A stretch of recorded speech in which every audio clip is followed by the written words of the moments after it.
Hello crafty friends, I'm back today with the July 2024 sheet load of cards. If you're unfamiliar with the sheet load of cards, I will put a link to that in the description below. This month the cards are 5x7 in size, and I've made a small adaptation to the original sketch in that I put the sentiment on the right hand side and added a die cut focal image. Because I was adding a focal image, I did not want to use papers that were too busy. So let's get to it.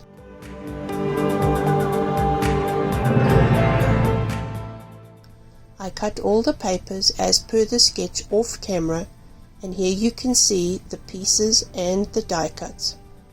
I made an addition to the sketch in that I added a mat behind the card panel patterned paper, as I felt that it matched the mat of the strips going across the middle.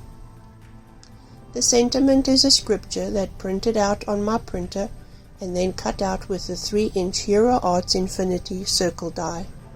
Any 3-inch circle die will work. In order to get a straight edge at the bottom, I cut it down to 2.5 inches on my trimmer.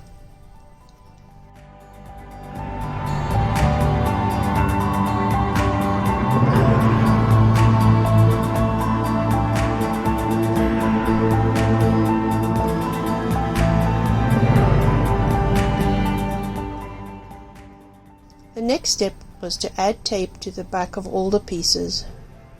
I use 1/8 inch scrappy tape, as I'm a fan of tape on the side edges of papers.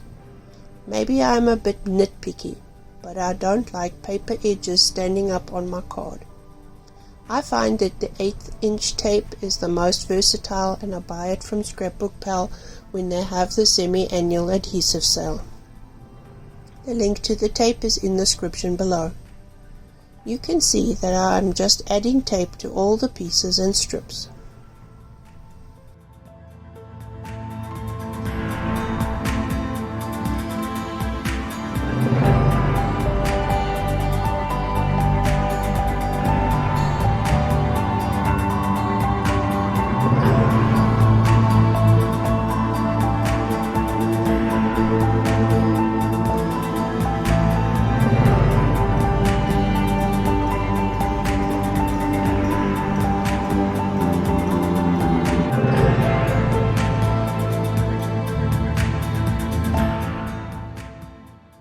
Once all the tape was adhered, it was time to add the pieces together for the card panel. I just eyeball it to be in the center of the top folding 5x7 card base. Again, I'm using my technique of lifting the release paper in the corners, laying it down, and then removing the rest of the release paper so that I can be sure I can get it as straight as possible.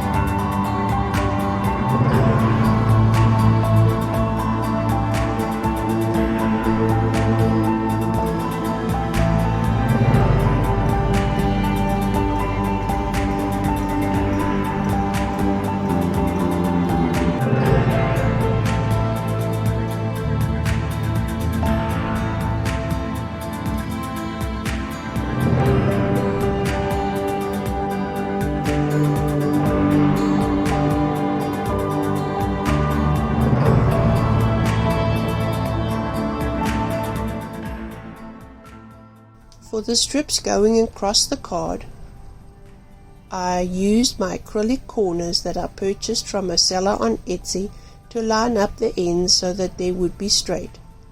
I also used the corners to line the strips onto the cards.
Once all the pattern paper was on the card, it was time to add the sentiment circle.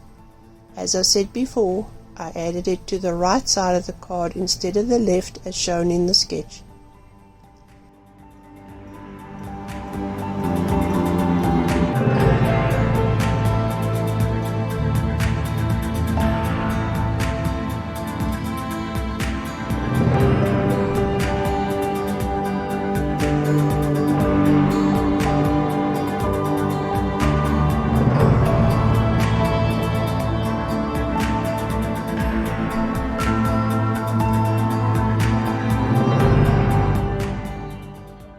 The next step in the process was to ink up the flower. This is one of the flowers from the Honeybee Stamps Lovely Layers Wildflower die set.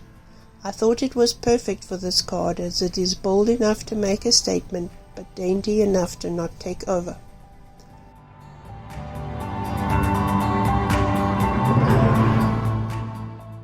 Working on the waffle flower grip mat, it was time to ink up the flower.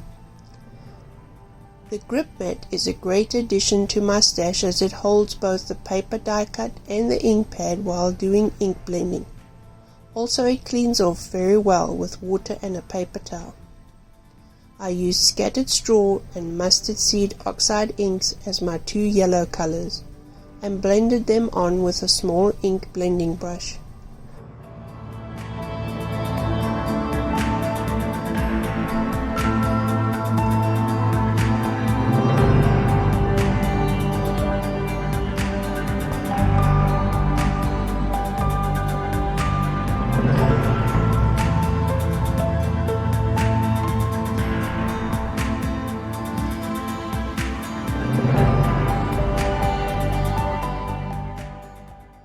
For the greenery, I used bundled sage and rustic wilderness as my two green colors. I like this green combo for foliage, especially when I'm looking for leaves that are not too bright.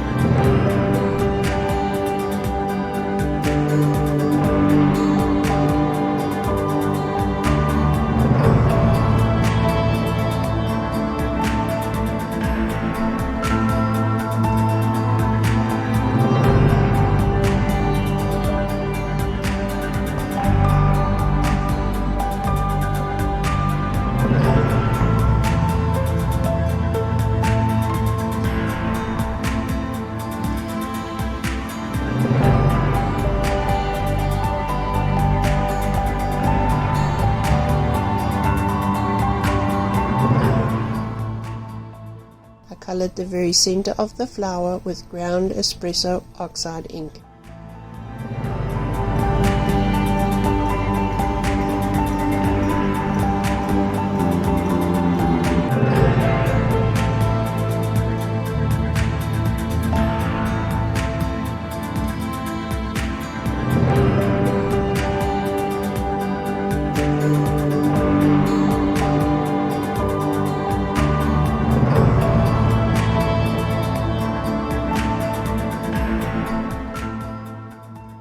Once all the pieces were inked, it was time to assemble them.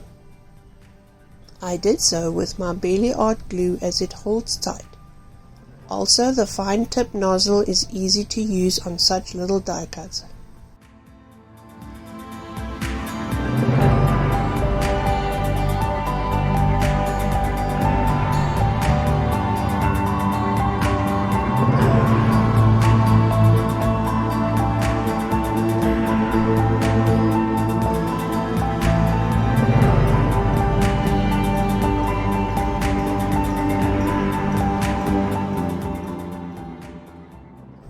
then positioned the flower on the card to the left of the sentiment, overlapping the circle a little bit.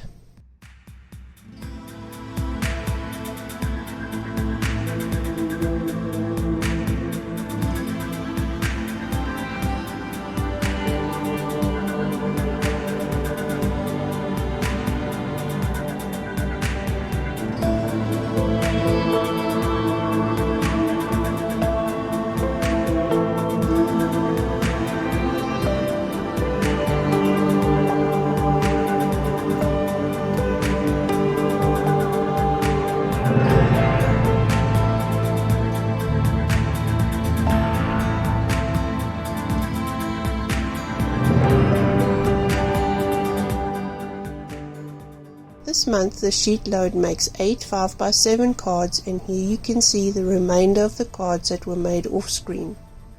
As always, half the cards are the reverse of the other half with regards to pattern paper.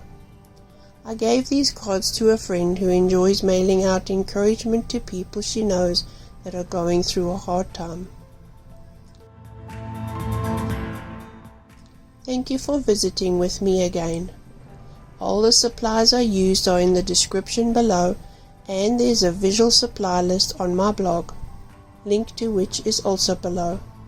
I look forward to seeing you next time again, and if you have not already done so, I would love to have you subscribe to my YouTube channel. Bye bye.